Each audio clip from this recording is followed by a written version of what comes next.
Okay, Oscar Piastri had a very good British Grand Prix, qualified third, finished fourth for 12 points.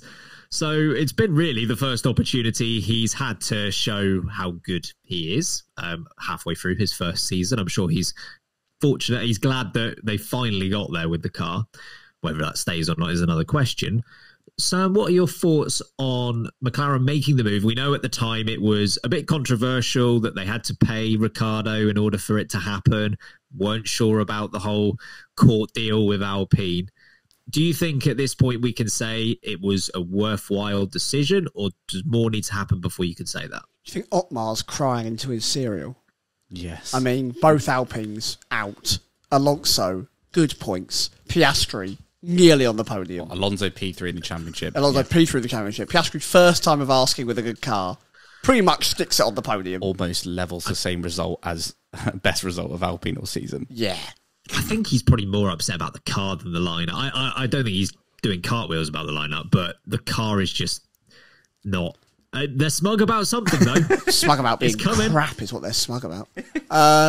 Press is just a prank, and that's what they're smug about. That's what it is. We got you all. On to 2024. We built a rocket for next year.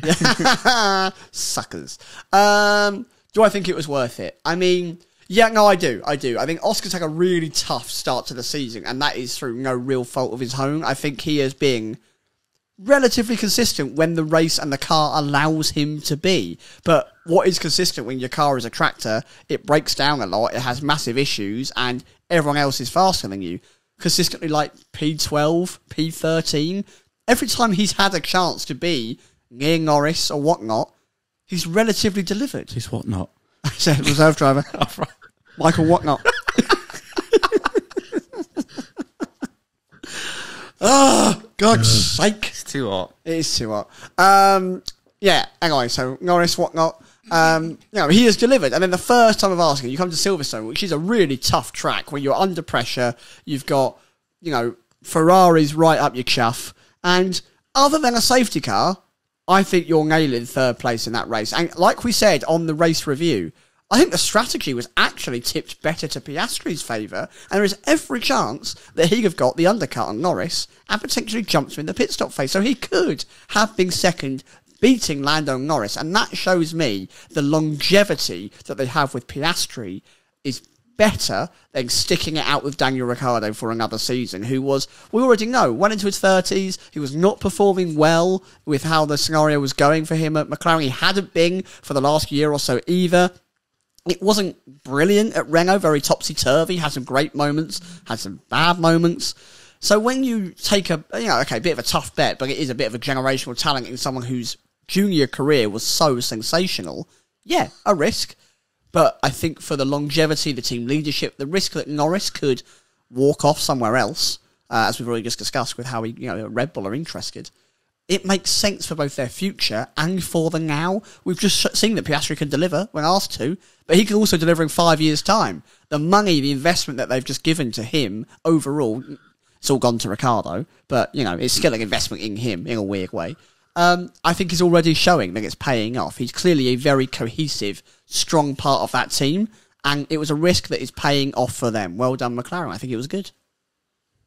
You bring up Lando Norris in that. Do you think his leverage, it somewhat disappears or might continue to disappear as a result of what Piastri can do? Because I think, at least before Piastri, McLaren very much needed Lando Norris. And I'm not saying they still don't, but if they've got another driver that's capable of either very similar or maybe just slightly worse, does that mean that losing Lando might not be as much of a pain as it was maybe a year ago? I see the point you're making, but I think if, Lewis Hamilton doesn't extend his contract and Sergio Perez carries on in the vein that he's in and Ferraris do what they are doing, if Oscar Piastri carries on moving the way he's moving, you need to keep both those drivers, and McLaren could in theory have the best driver lineup on the grid. And if you want to fight at the front, if you want to win titles and races, you can't just have a Norris or a Piastri. As we saw with Ricciardo when they were fighting Alpine. Ricciardo was the outlier. He was what was weighing them down. He was causing them to struggle in that constructors' fight.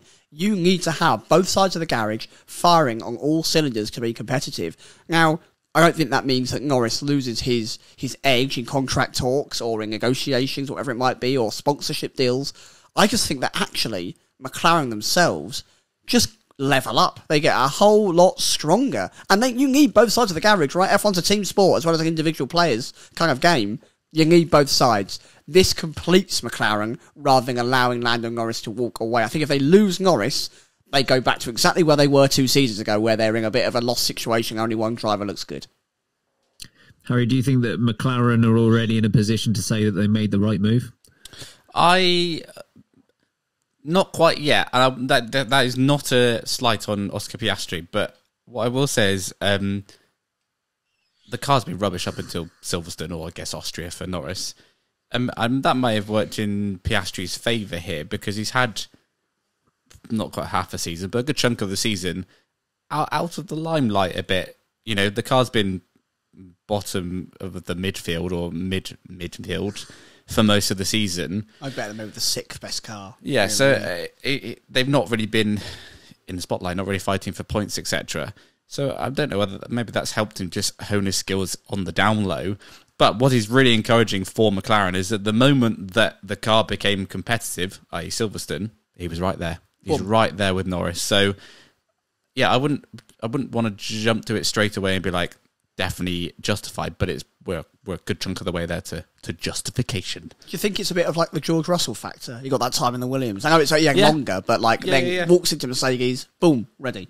I agree. I think it could well be. So they got to be happy, because last year there were occasions where Norris, Imola, he got a podium, didn't he? But Ricciardo was nowhere near him. So if that happens when the car's good, and they're both up there, that's going to be, as we saw the weekend, a good chunk of points for them. So yeah, if that continues, they're absolutely justified. I would just say we've only had one race so far, but so far very, very impressed by him just jumping on that, because he could get really frustrated, especially after Austria when Norris did well and he didn't have the upgrades. He could have got all hot-headed and rookie about it this weekend and made a mess of it, but he was cool, calm, collected.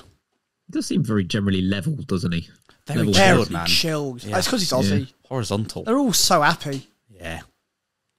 Good for them. You raise a very good point in that about Oscar Piastri and pressure. It's something I hadn't really thought about, but certainly his signing to McLaren was one of the more controversial moments in the last 5-10 years of Formula One. And I'm not saying McLaren would have chosen this voluntarily, but certainly giving him the opportunity to just stay out of the limelight, work on his skills, might not have been the worst thing in the world. Imagine if they turned up to Bahrain and they had a car that was capable of winning or podiums, and he isn't quite able to compete with Lando Norris that early on, which would have been completely understandable. Maybe it goes down a different direction. I don't know. So I think that is a really good point. I would probably agree with you as well on, has it been worth it? It's tough to say this early on. I think certainly he's doing better than Daniel Ricciardo was doing last year. There is the whole point, I guess, with this is there was that financial payout that they had to make to Daniel Ricciardo, which I think was around $18 to $20 million, which is a huge amount of money. Quite a lot. It's quite a lot. Yeah, I'd like it. And realistically, if we're talking championship positions as well, $18 or $20 million, that's not one position. That's about 5. And this isn't a slight on Piastri, of course, but he's not worth 5 championship positions. So I think almost the answer to the question, is Piastri worth it, is almost fully dependent on what McLaren do.